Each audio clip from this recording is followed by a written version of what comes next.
saya punya satu tip buat Anda di rumah, cara memasak yang mempergunakan bahan santan.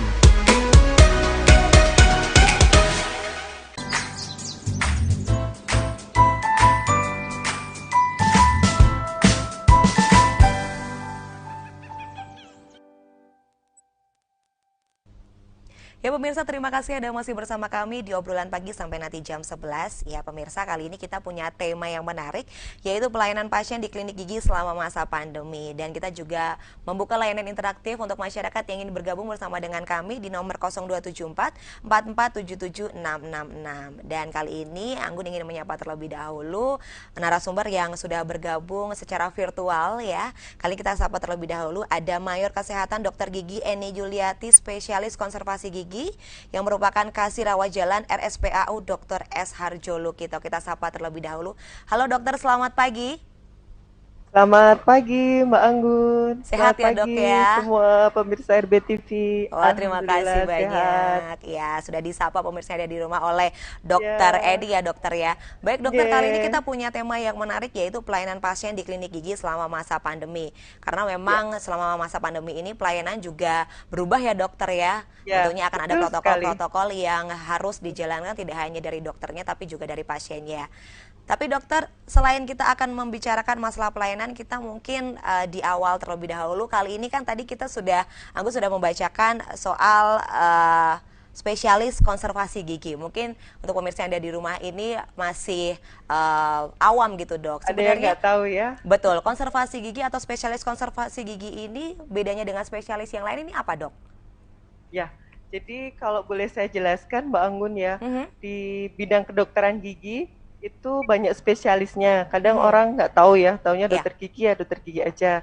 Nah sekarang dengan berkembangnya ilmu, kita punya banyak spesialisasi di bidang kedokteran gigi. Mungkin kalau dulu yang paling terkenal itu spesialis bedah mulut. Jadi ketika ada masalah gigi, terus kemudian giginya mau dicabut atau harus dioperasi, itu memang jurusannya ke spesialis bedah mulut. Kemudian kalau yang banyak orang tahu juga, kalau mau pasang kawat gigi, nah itu sebetulnya ada spesialisasinya juga. Biasanya ke spesialis ortodonsi, jadi spesialis untuk bagian merapikan gigi geligi, susunan gigi geligi. Kemudian, nah kalau saya sendiri, konservasi gigi itu spesialis yang bagaimana mempertahankan gigi selama mungkin bisa berada di dalam rongga mulut, tentunya supaya gigi tersebut bisa berfungsi sebagaimana mestinya. Kalau orang dulu mungkin gigi berlubang sedikit, berlubang kecil, udah kadang males ya, harus ditambal, harus dirawat. Nah kalau sekarang ini kan mungkin kesadaran masyarakat sudah meningkat. Kadang gigi yang sudah habis pun bagaimana caranya dia nggak mau dicabut. Karena memang namanya kehilangan gigi itu pasti akan ada efek sampingnya.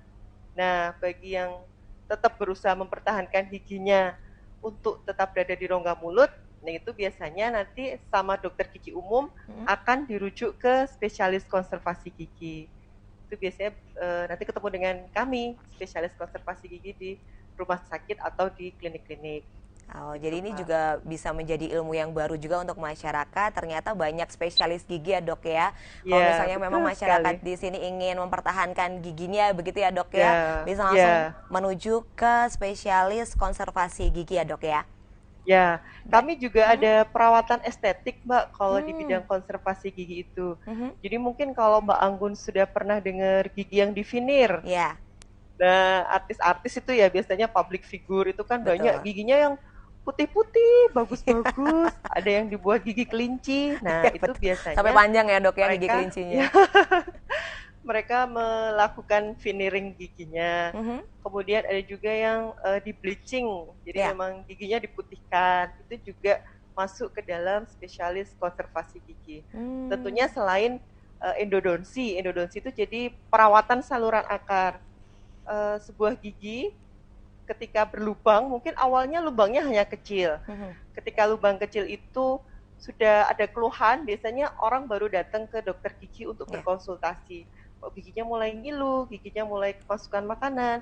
Nah, ketika gigi tersebut masih vital, biasanya perawatan yang kita lakukan adalah dengan menambal, membersihkan jaringan karies, jaringan yang sudah terinfeksi itu dibersihkan. Kemudian kalau gigi itu masih vital, biasanya kita lakukan penambalan gigi. Akan tetapi ketika lubang tersebut sudah dalam, jadi kan gigi itu berlapis-lapis juga ya Mbak Anggun ya. Iya. Lapisan paling luarnya itu email. Nah, di dalamnya email itu ada dentin. Di dalamnya dentin ada pulpa. Ketika email dan dentin itu ada lubang, ada karies, mungkin masih belum ada keluhan yang sangat. Akan tetapi ketika dia sudah mendekati jaringan pulpa, jaringan yang ada saraf giginya, biasanya baru timbul keluhan. Baru orang datang untuk periksa ke dokter gigi. Ketika saraf itu masih hidup, biasanya kita akan usahakan untuk tetap vital sarafnya.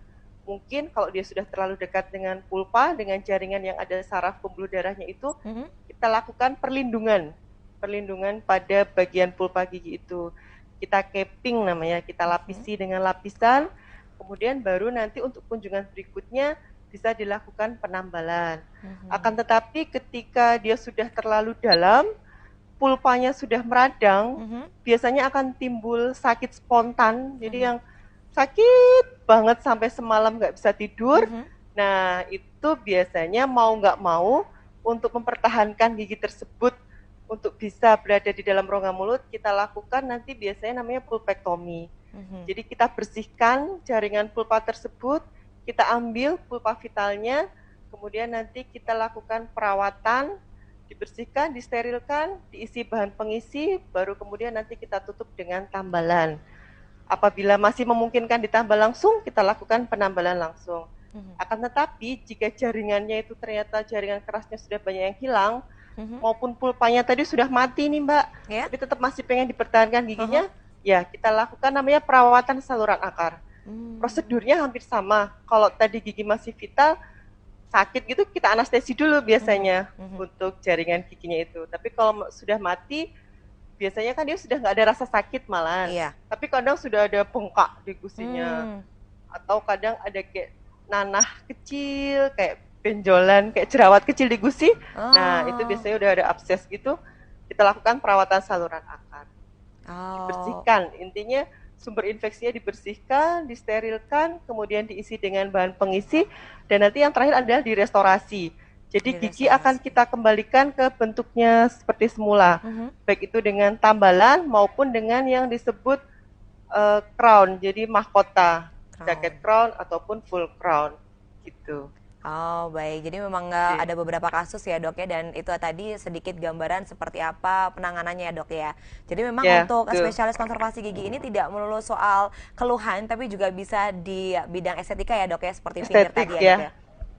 Baik, oke dokter, kita lanjut ke pertanyaan selanjutnya dok. Ini sebenarnya ketika pandemi ini otomatis penanganan kepada pasien yang ingin datang ke klinik gigi ini kan dibatasi ya dok ya. Nah, kasus-kasus seperti apa yang memang harus ditangani dan harus dibawa ke klinik gigi dok? Ya, jadi memang dengan adanya pandemi ini semua menjadi terdampak ya Mbak ya. Betul. Nggak cuma masyarakat umum, tapi kita sebagai tenaga kesehatan pun ikut merasakan dampaknya. Kebetulan karena kami para dokter gigi ini kan bekerjanya itu di area mulut pasien. Otomatis area mulut itu kan memang area yang paling banyak terdapat droplet yang berpotensi untuk bisa menularkan secara langsung virus corona ini. Betul. Dan kami pun tidak akan bisa bekerja dengan melakukan physical distancing. Kami bekerja dengan jarak misalnya minimal 1 meter kan, kita tidak bisa, kita harus dekatkan dengan pasien. Jadi memang resikonya cukup tinggi untuk para dokter gigi ini dalam melakukan tindakan kepada pasiennya. Makanya dalam pandemi ini Indonesia, bahwa kami memang tidak bisa untuk kemudian menutup pelayanan sama sekali. Kami misalnya tidak bisa bekerja sama sekali juga tidak boleh ya, karena memang masih banyak masyarakat yang membutuhkan kami. Masih banyak kasus-kasus emergensi yang tetap harus kami tolong. Makanya memang himbauan dari PBPDG itu bahwa untuk tindakan yang elektif atau tindakan yang bersifat rutin, tindakan yang tidak memerlukan penanganan segera, biasanya kita tunda, kita kasih pengertian ke pasien bahwa dengan resiko yang cukup besar itu, maka sebaiknya untuk kontrol rutin kita tunda sampai nanti pandemi mungkin akan sedikit menurun ya. Kalau hilang sama sekali mungkin memang susah dan kita nggak tahu kapan. Betul. Tapi paling nggak meminimalkan resiko itu tadi. Kemudian untuk tindakan yang memang harus kita tetap layani, tindakan emergensinya biasanya itu sakit gigi yang tidak tertahankan, Mbak. Jadi kadang ada pasien yang memang misalnya semalam nggak bisa tidur. Kadang pasien sudah minum obat. Biasa pasien kan kalau sakit, kadang ada yang nggak langsung ya periksa ke dokter gigi. Ada yang berusaha mengobati dirinya sendiri dulu dengan ke apotek misalnya, beli obat pengurang rasa sakit. Ini sudah minum pengurang rasa sakit, tapi kok masih sakit. Nah, biasanya memang mau nggak mau kemudian daripada berhari-hari nggak bisa tidur, akhirnya dia ya mau nggak mau harus ke dokter gigi. Nah, untuk kasus yang seperti ini, misalnya pulpitis, radang pulpa yang akut, yang sakit sekali, itu biasanya kita tetap layani. Kita lakukan tindakan darurat. Atau kemudian bengkak yang mengganggu jalan nafas. Karena memang kalau mengganggu jalan nafas kan berbahaya juga ya. Betul. Nanti semakin membesar apabila tidak ditangani, maka pasien malah mendapat risiko yang lebih berbahaya. Jadi kita tetap layani bengkak. Kemudian misalnya perdarahan yang tidak berhenti. Ada pasien yang memang dia mengalami perdarahan. Biasanya perdarahan ini kan memang ada sebabnya. Misalnya habis cabut gigi atau apa. Nah, sebetulnya untuk masa pandemi ini kita kan meminimalkan untuk tindakan yang elektif. Jadi tindakan yang tidak emergensi. Cabut gigi kan kalau dia tidak emergensi biasanya kita tunda. Tapi apabila ada perdarahan dari pasien, biasanya kita tetap akan layani, kita lakukan tindakan langsung kepada pasien. Ataupun misalnya ada patah gigi, atau misalnya ada kecelakaan, kemudian rahangnya patah. Nah, itu masuk ke tindakan yang emergensi dan memang harus kita lakukan untuk melayani pasien. Baik, berarti salah satunya tadi yang harus memang dibawa ke rumah sakit ketika si pasien ini merasa sakit yang tidak tertahankan dan juga ada pendarahan ya dok ya? Ya, betul. Baik dokter, kita akan lanjutkan lagi untuk bertanya-tanya seputar pelayanan kesehatan gigi dan juga bagaimana cara menjaga kesehatan gigi di tengah pandemi ini. Untuk pemirsa jangan kemana-mana karena setelah ini obrolan pagi akan segera kembali.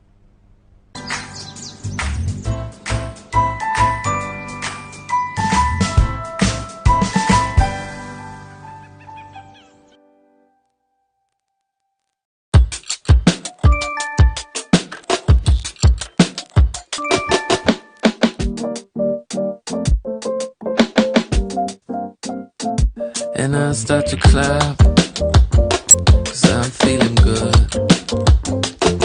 My room is empty, all it has is a guitar and a snare drum.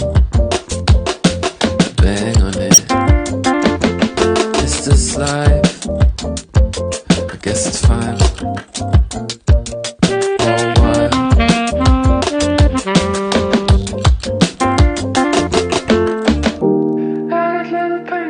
Tetap gunakan masker di setiap aktivitas. Mari lawan Corona.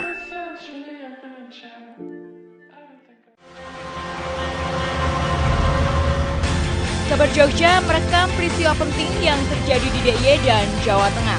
Selain peristiwa, kami juga mengangkat isu-isu terhangat, baik politik, hukum, ekonomi, dan sosial budaya. Kami hadir setiap hari menemani pagi Anda. Kabar Jogja, inspiratif dan terpercaya.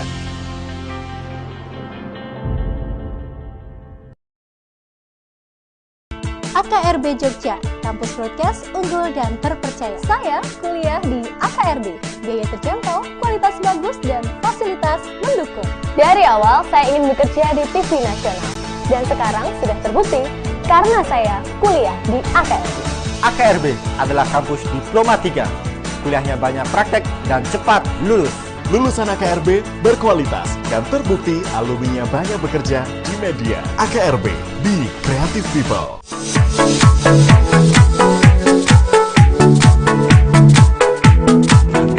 Jeng, salah satu tokoh yang ada di Yogyakarta. Tokoh ki apik banget. Pekerjaannya sing sae. Jos.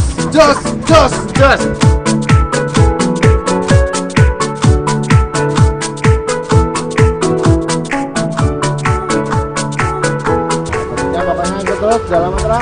Ya. Dolan.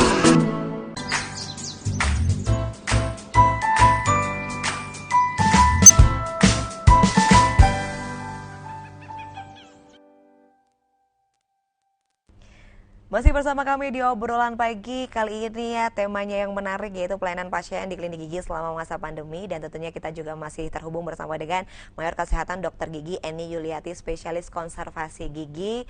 Dokter, kita lanjutkan kembali ya dok ya.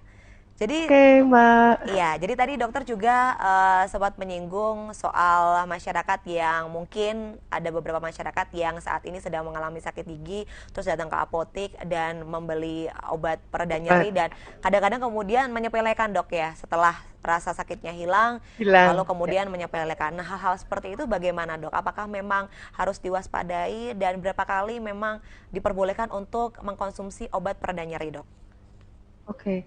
Jadi memang dengan adanya masa pandemi ini kan kita punya banyak keterbatasan ya Mbak ya. Betul. Nggak sebebas dulu lagi Iya. misalnya pasien mau datang langsung. Jadi memang anjuran salah satu yang bisa dilakukan masyarakat ketika mengalami sakit gigi pada saat masa pandemi, memang pilihan pertamanya adalah dia bisa membeli obat yang dijual bebas yang ada di apotek, ataupun yang mungkin biasanya sudah punya pengalaman dengan oh dulu pernah diresepi dokter itu ini gitu ya. Untuk analgesik, jadi untuk pengurang rasa sakit aja yang bisa dijual bebas, mungkin masyarakat bisa langsung membeli dan mengkonsumsi dengan dosis yang memang sesuai aturan dari pengurang rasa sakit itu. Akan tetapi misalnya setelah minum obat kok tidak sembuh, nah makanya diharapkan tetap masyarakat tetap periksa. Karena kami dokter gigi yang ada di biasanya fasilitas kesehatan tingkat pertama tetap akan memberikan pelayanan. Di klinik-klinik pun rata-rata juga masih tetap buka untuk dokter gigi ini. Kalau yang di rumah sakit sebagai rujukan memang ada beberapa yang menutup polinya. Karena memang kalau spesialis kan biasanya sudah harus tindakan ya Mbak, harus nggak bisa yang cuma konsultasi terus ngeresepin aja. Biasanya tindakan langsung itu karena memang keterbatasan dari kemampuan untuk mencegah dari virus corona ini, makanya kami juga membatasi pelayanan ini. Tapi memang sebaiknya masyarakat ketika dia sakit gigi tidak sembuh dengan minum obat yang ada di apotek, maka sebaiknya tetap periksa ke fasilitas kesehatan. Karena memang kami pun di sini berusaha untuk membuat pelayanan itu menjadi aman bagi seluruh masyarakat. Dulu awal-awal memang semua takut, semua bingung, semua nggak cuma masyarakat, kami pun dari tenaga kesehatan, karena kami tidak bisa bekerja tanpa melengkapi diri dengan APD yang memadai. Sementara APD itu juga jumlahnya kan awal-awal terbatas. Betul dok. Tidak semua bisa mendapatkan APD yang lengkap untuk bisa melindungi kami maupun melindungi pasien. Akan tetapi semakin ke sini banyak masyarakat yang berdonasi, kemudian dari pemerintah sendiri juga banyak memberikan bantuan.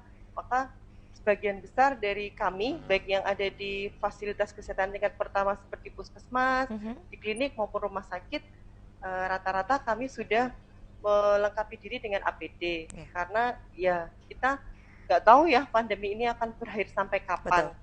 Jadi kami akan tetap memperlakukan protokol standar yang berlaku di masa pandemi ini, bahwa dengan menganggap bahwa semua pasien yang datang ke kami dan kami sendiri pun ini adalah pasien COVID gitu loh. Jadi kita menganggap diri kita ini terinfeksi supaya kita sama-sama bisa menjaga diri. Jadi kami melengkapi diri kami dengan alat pelindung diri level 3 untuk yang memang melakukan tindakan, sama seperti yang dilakukan oleh perawat maupun dokter yang melayani pasien COVID langsung. Karena kami resiko tinggi ini tadi, makanya kami juga harus melengkapi diri dengan APD level 3 itu, Pak. Begitu. Jadi ini juga sih masyarakat kalau memang membutuhkan, memang emergensi, memang butuh untuk periksa, sebaiknya tetap periksa aja tanpa takut, insya Allah nanti aman. Karena memang ada prosedur ya, sekarang masuk rumah sakit, masuk klinik, masuk apotek pun semua harus diperiksa dulu untuk suhu tubuhnya, kemudian nanti melakukan desinfeksi dengan hand sanitizer. Betul. Ya nanti juga kalau yang di fasilitas kesehatan tetap mengisi checklist. Jadi yang dikeluarkan oleh Kemenkes biasanya riwayat apakah demam, kemudian ada riwayat perjalanan dari daerah yang mengalami transmisi lokal, atau riwayat berkontak dengan pasien positif, seperti itu nanti ada checklistnya. Kalau memang dianggap pasien aman, nah biasanya nanti baru kita akan lakukan tindakan. Gitu. Baik, kalau boleh disimpulkan itu berarti adalah semacam protokol ya dokter ya yang dijalankan oleh dokter dan juga oleh pasien tadi, termasuk untuk di screening, lalu juga menjawab pertanyaan-pertanyaan sebelum kita memeriksakan diri, begitu ya dok ya? Baik, itu adalah kondisi di mana pasien memang harus datang ke rumah sakit ya dok ya? Ke rumah sakit, ya. Apakah di Harjolukito ini juga sudah membuka konsultasi secara online dok? Mungkin di saat ini masih ada masyarakat yang ingin datang, ingin berkonsultasi tapi masih takut-takut. Apakah saat ini sudah dibuka secara online dokter? Ya, jadi memang salah satu himbauan dari pemerintah untuk kita para tenaga kesehatan di fasilitas kesehatan itu bisa memberikan layanan secara online. Tapi untuk saat ini kita menyebutnya telemedicine ya Mbak, jadi pasien bisa berkonsultasi dari rumah, kemudian nanti obatnya memang kita yang resepi nanti dengan lihat kondisi pasien, kemudian dengan anamnesa, dengan apa sih yang dirasakan pasien, kemudian kita akan mendiagnosa dan akan memberikan terapi dari jarak jauh ya, pasien nggak perlu datang ke rumah sakit. Akan tetapi untuk rumah sakit Harjolukito sendiri, sampai saat ini masih mengkonsep, jadi masih mematangkan konsep bagaimana telemedicine ini akan diberlakukan di sini. Sementara kami masih melayani pasien untuk datang secara langsung ke rumah sakit dengan yaitu tadi dengan insya Allah di sini aman. Kalau memang pasien sehat, insya Allah juga tidak akan pulang dari rumah sakit dengan membawa virus. Gitu, Pak. Kita sama-sama tenaga kesehatannya aman, pasiennya juga insya Allah aman. Betul, harapan kita bersama tentunya ya dokter ya, semuanya aman ya dok ya. Baik, kita juga ingin mengingatkan kepada masyarakat apabila ingin bergabung bersama dengan kami, ingin bertanya-tanya mengenai pelayanan kesehatan di tengah pandemi ini dan juga ingin bertanya seputar kesehatan gigi, kali ini boleh bergabung di nomor 0274 4477 666. Sekali lagi di nomor 0274 4477 666. Kita tunggu partisipasi Anda pemirsa ya. Dan dokter, kali ini untuk gejala awal yang memang harus diwaspadai oleh masyarakat, gejala awal sakit gigi seperti apa yang memang harus tidak boleh disepelekan dokter? Oke, jadi memang kasus gigi yang paling banyak ditemukan di Indonesia ini kan masih karies gigi. Karies gigi itu gigi berlubang, Mbak. Ya. Awalnya mungkin memang tidak bergejala, maksudnya yang dirasakan seperti sakit, nyeri. Kalau lubangnya masih kecil, biasanya belum menunjukkan gejala seperti itu. Tapi kalau kita cukup peduli, cukup aware, misalnya ketika kita gosok gigi, kemudian di depan kita ada, saya gosok gigi di wastafel ya, kemudian ada kaca, mungkin sambil gosok gigi kita bisa sambil melihat gigi kita. Apakah di gigi kita itu udah mulai ada titik hitam. Nah, titik hitam itu biasanya merupakan awal dari lesi karies. Biasanya sebelum titik hitam itu ada namanya white spot, jadi titik putih. Ini kadang masyarakat umum belum begitu kelihatan kalau itu udah white spot. Tapi ketika dia sudah menjadi lesi yang ada hitam, berwarna hitam, jaringan karies kehitaman, nah itu biasanya masyarakat sudah bisa melihat bahwa ini awal dari proses karies atau gigi berlubang. Ketika titik hitam ini dibiarkan, kita tidak periksa ke dokter gigi atau kita dengan santainya menggosok gigi yang semau kita.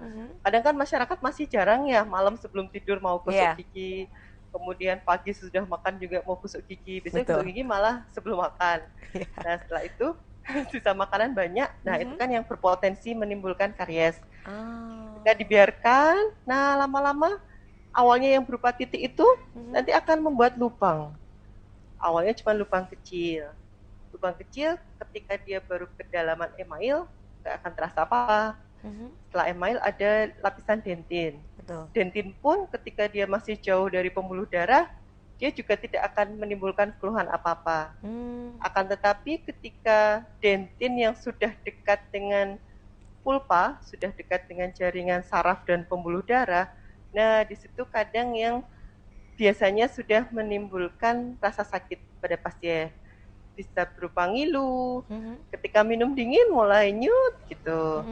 Atau misalnya makan yang asam-asam, yang manis, nah mulai ada keluhan, itu berarti mungkin sudah waktunya untuk pasien ini memang secepatnya pergi ke dokter gigi untuk melakukan tindakan perawatan pada giginya.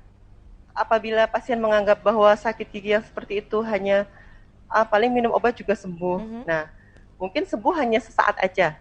Jadi ketika dia minum obat 1-2 jam mungkin nggak masalah. Akan tetapi kan dia tidak mengobati kariesnya itu, Mbak. Jadi lubang akan tetap berjalan, lubang akan tetap bertambah dalam, nanti sampai ke pulpa gigi, sampai ke bagian yang ada saraf pembuluh darahnya. Nah, ketika di situ biasanya mulai ada rasa sakit yang tidak tertahankan. Ketika pasien masih tetap menganggap bahwa itu bisa diobati dengan minum obat, dia beli obat saja. Nah, minum obat mungkin sembuh sesaat, tapi nanti lama-lama kalau sudah sampai ke daerah yang ada sarafnya itu, bisa menimbulkan gigi menjadi non-vital atau mati sarafnya. Gigi sudah mati, dia nanti infeksinya lama-lama akan melebar ke jaringan pendukung gigi. Nah, lama-lama nanti mahkotanya habis dan biasanya akan ada bengkak atau abses. Jadi gusinya kadang ada benjolan kecil, kayak jerawat kecil gitu, atau kadang absesnya yang menyebar ke gusi sekitar gigi tersebut.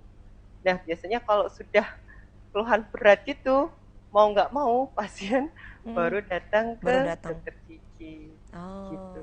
Jadi sebenarnya ada titik hitam di gigi ini sebenarnya sudah menjadi alarm ya, Dok ya? Ya, harus sudah mulai waspada. Baik dokter, ketika memang si pasien ini menemukan ada titik hitam di bagian salah satu giginya ini, apakah ada sesuatu yang memang harus dilakukan terlebih dahulu, Dok? Mungkin ada pencegahan agar memang titik hitam ini tidak menyebar atau seperti apa, Dok? Jadi memang kalau karies, pada awal-awal karies masih sebenarnya sebelum titik hitam ya, ada namanya white spot itu, dia belum berupa lesi karies, itu masih bisa ini Mbak, jadi kita hentikan untuk proses kariesnya. Ada namanya mineral, itu ACP, PCP itu, jadi kita menyebutnya tooth mouse, itu ada juga bisa dibeli, itu untuk tindakan pencegahan supaya lesi tersebut tidak berlanjut menjadi karies atau gigi berlubang. Tapi ya itu kadang masyarakat itu tidak menyadari bahwa ini adalah permulaan dari karies. Biasanya datang ke dokter gigi itu sudah sangat terlambat dan sudah tidak bisa yang dicegah untuk biar nggak berlubang. Biasanya kita pada pasien usia gigi permanen muda, jadi anak-anak sekitar kelas 6, terus SMP, itu kan dia awal-awal gigi permanennya lengkap, Mbak. Nah, kadang kita malah memberikan tooth mouse itu berupa mineral itu untuk ya pencegahan, karena kadang anak-anak kan untuk pembersihannya kadang kurang optimal.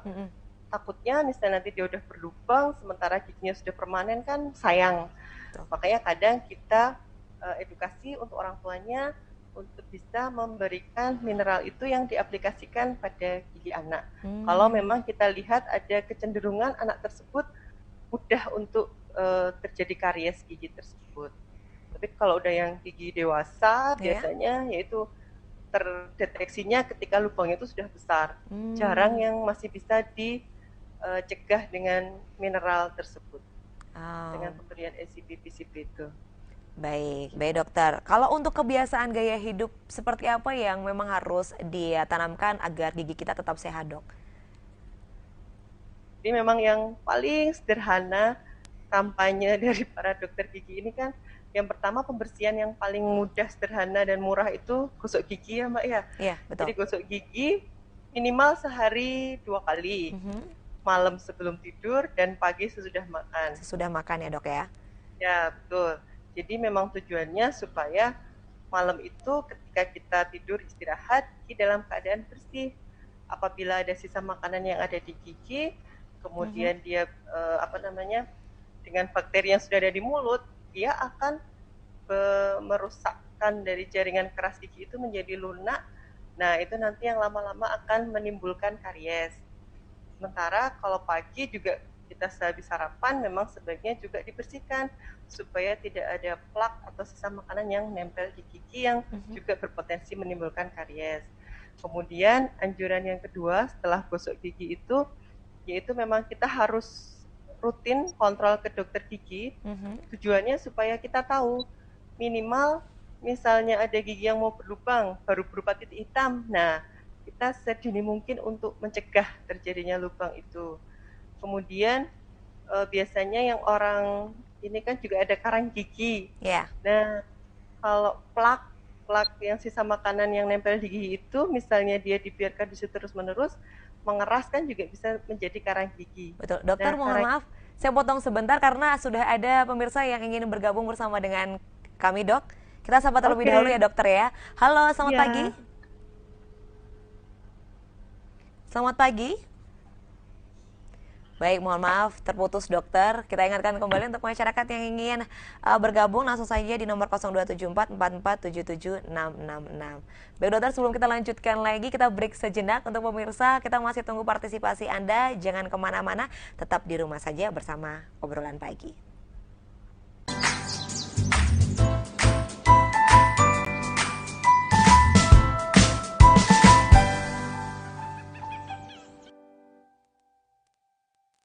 Amicom, a private entrepreneurial model university by UNESCO. International Program 80 International Award. Prodi Prospektif di era ekonomi kreatif. Gold Remy Award dan Grand Prize Sikap. Battle of Surabaya. Universitas Amicom Yogyakarta. Creative Economy Park. BJ Home, supermarket bangunan terlengkap di Yogyakarta.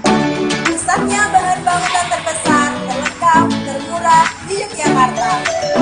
Supermarket bangunan komplit dengan seksinya yang memberikan pengalaman baru dalam berbelanja bahan bangunan. Memenuhi segala kebutuhan rumah Anda dari mulai atap, lantai, beserta isinya. BJ Home, supermarket bangunan, Jalan Raya Janti, Ring Road Timur, nomor 96, Yogyakarta. Musim hujan telah datang. Hah? Awas, bahaya nyamuk Aedes aegypti, nyamuk penular penyakit demam berdarah. Aha! Ayo lakukan 3M untuk mengatasinya. Mengubur, menguras, dan menutup. Dipersembahkan oleh RBTV dan Kids Solution.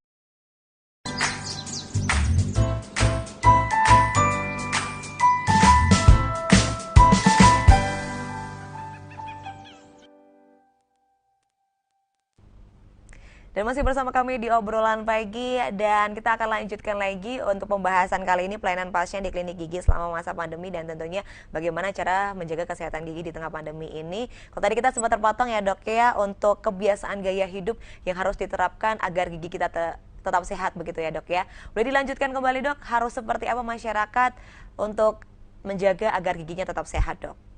Ya. Tadi selain untuk gosok gigi rutin 2 kali sehari, malam sebelum tidur dan pagi sudah makan, masyarakat juga dianjurkan untuk pergi ke dokter gigi minimal 6 bulan atau 1 tahun sekali. Tujuannya untuk yaitu deteksi dini apabila sudah ada kelainan di rongga mulutnya, misalnya sudah ada lubang ataupun karang gigi yang harus dibersihkan. Karena memang kalau sudah terbentuk karang gigi ini kan tidak bisa kita membersihkan sendiri di rumah, harus dibantu dokter gigi dengan menggunakan alat khusus yang ada di ruang praktek dokter gigi. Nah, selain itu juga misalnya nanti ada keluhan gangguan perkembangan, terutama nih pada anak-anak ya Mbak ya. Anak-anak kita sekarang ini kan banyak yang kadang urutan pertumbuhan giginya itu tidak sesuai yang seharusnya, atau dia ada kebiasaan yang kurang baik yang kayak gigit-gigit atau dulunya lubang banyak pada saat masa kecilnya, itu kan mengakibatkan gangguan pertumbuhan, jadi dia membutuhkan misalnya memakai kawat gigi. Itu apabila diketahui sedini mungkin kan kita merawat dengan lebih, nanti hasilnya lebih optimal. Gitu. Nah, selain rutin untuk kontrol ke dokter gigi, biasanya kita juga menganjurkan untuk konsumsi makanan yang banyak mengandung serat. Kalaupun memang harus makanan yang manis, kita biasa anjurkan ke yang manis secara alami, yaitu buah. Jadi perbanyak makan buah dan sayur. Dan mengurangi untuk makanan yang memang dia manis seperti gula, permen, coklat, ataupun makanan yang tinggi gula lainnya, karena memang itu makanan yang cepat membuat terjadinya karies gigi apabila dia tertinggal di permukaan gigi. Betul. Gitu Mbak Anggun. Jadi memang untuk makanan manis ini sebenarnya diperbolehkan ya dok ya, tapi Bolehkan, harus manis yang alami ya dok ya. Ya kalau bisa yang ya buah aja untuk makanan manisnya. Oh begitu. Jadi sekali lagi memang harus menghindari makanan-makanan manis atau yang menggunakan pemanis tinggi buatan karbohidrat. Seperti itu. Itu juga menjadi pengaruh juga ya dokter ya ternyata. Ya, betul. Baik. Nah, dokter ini juga ingin menanyakan seputar kesiapan pelayanan di rumah sakit atau di RSPAU Dr. S. Harjolukito ini seperti apa dok? Apalagi di tengah pandemi ini ya dok ya. Untuk pelayanan dari Rumah Sakit Harjolukito pada saat pandemi ini kan memang rumah sakit kami menjadi salah satu rumah sakit rujukan untuk COVID ya Mbak ya. Selain Sarjito, kita juga menyediakan ruang perawatan khusus yang memang menjadi pusat rujukan untuk daerah istimewa Yogyakarta. Nah, untuk pasien-pasien yang non-COVID, kami juga tetap membuka pelayanan seperti biasa, walaupun dengan prosedur yang tentunya berubah, enggak seperti dulu sebelum pandemi. Jadi seperti pelayanan di IGD pun, instalasi gawat darurat, kami jadi mempunyai 2 instalasi gawat darurat. Jadi IGD yang untuk masyarakat umum dan untuk IGD yang khusus COVID. Jadi baik, mohon maaf Dokter Eni. Mohon maaf saya potong sebentar karena kembali sudah ada pemirsa yang bergabung. Kita sapa terlebih dahulu. Halo, selamat pagi. Oh iya, baik. Dengan Bapak siapa? Iya, halo, selamat pagi. Dengan Bapak siapa?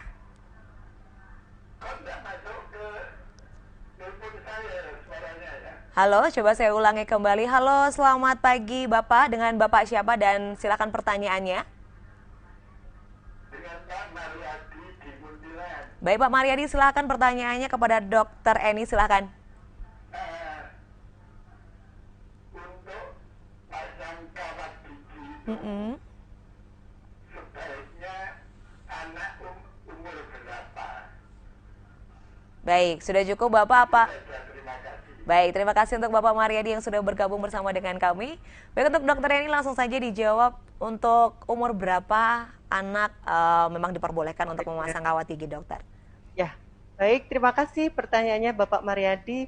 Jadi memang untuk pemasangan kawat gigi ini, biasa kan kita kalau di rumah sakit kami, di Rumah Sakit Harjolukito, akan dilakukan oleh dokter gigi spesialis ortodonti. Itu biasanya diawali dengan konsultasi dulu. Jadi pasien nanti datang, nanti kita lihat dulu kondisi gigi-giginya. Kenapa dia ingin pasang kawat gigi? Biasanya karena memang tidak rapi atau ada gangguan namanya gangguan estetik gitu ya Mbak ya. Jadi secara dilihat kurang enak dipandang ataupun memang dia ada gangguan pertumbuhan gigi-giginya. Biasanya untuk usia yang disarankan untuk memakai kawat gigi pada anak-anak yang memang sudah gigi permanennya tumbuh semua. Ya, jadi kita lihat dulu apabila pada anak tersebut kok gigi permanennya belum tumbuh semua, masih ada gigi susunya, gigi anak-anaknya, biasanya kita lakukan nanti perawatan gigi yang memang dia untuk anak-anak. Nanti ada beda sendiri. Jadi memang ada kawat gigi yang untuk anak-anak dan untuk yang gigi permanen. Kalau untuk anak-anak ini biasanya kita lebih ke arah preventif. Jadi untuk pencegahan supaya tidak timbul kelainan susunan gigi-gigi yang tidak rapi. Jadi kita namanya preventive dentistry, kemudian kita intervensi, kita kondisikan supaya gigi anak tersebut bisa tumbuh dengan normal tanpa nanti memakai kawat gigi pada saat gigi permanennya. Akan tetapi apabila anak-anak sudah tumbuh semua gigi permanennya, nah ini baru nanti ke spesialis ortodonsi, nanti dilakukan perawatan pemasangan kawat gigi yang dia memang tujuannya untuk merapikan susunan gigi. Jadi misalnya Bapak Mariadi mau putranya atau saudaranya memang bermaksud ingin pasang kawat gigi, kalau mau konsultasi dulu monggo.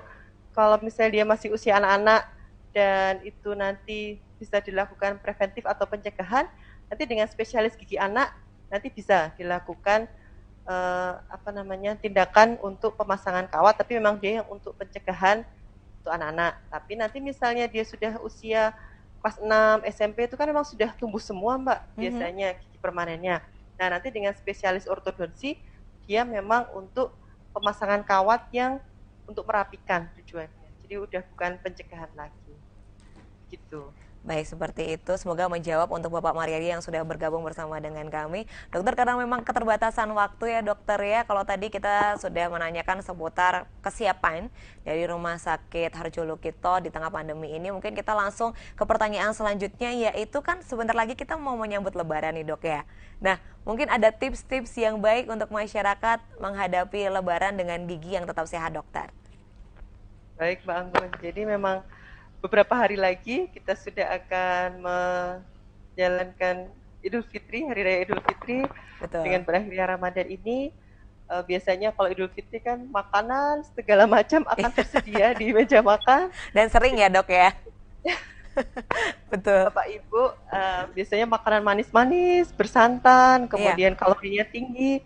Nah, nanti bagi Bapak Ibu ini terutama yang memang punya riwayat sebelumnya, misalnya giginya sudah pernah ditambal, atau giginya sudah pernah sakit, kemudian bengkak atau segala macam, ya saran saya mungkin nanti harus lebih berhati-hati, baik itu dalam mengkonsumsi makanan maupun dalam melakukan perawatan di rumah sehari-hari. Tetap jaga kesehatan gigi, jangan lupa untuk gosok gigi sehari 2 kali, malam sebelum tidur dan pagi sesudah makan. Kemudian memang untuk makanan manisnya kalau bisa tetap dikontrol, jangan semua makanan manis yang kita konsumsi, tetap sayur dan buah harus dimasukkan ke dalam menu yang kita makan di hari raya.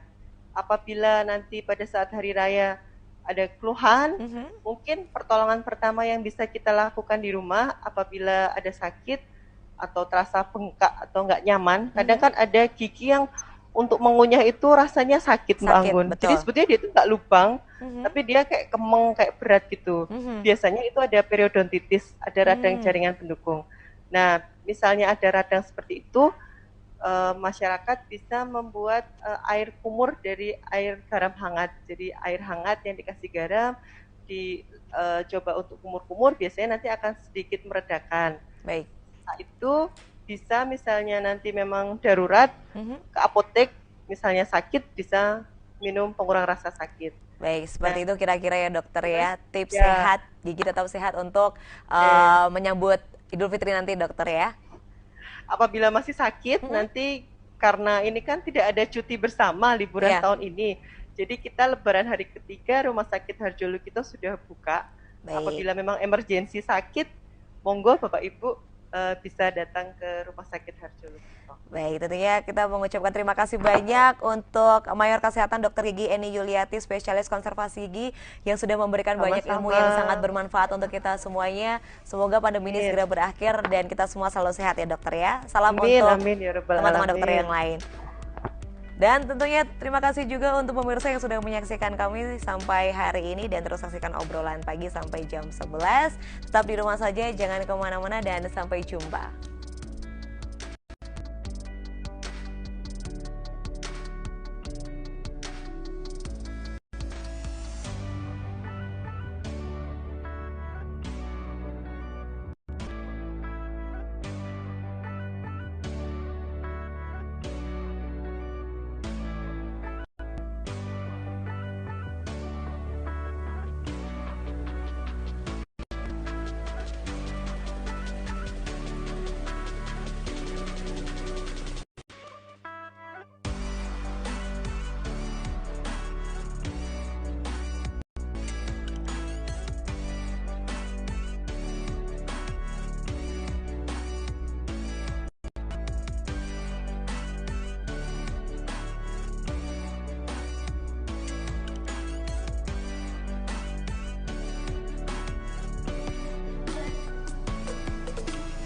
Amicom, a private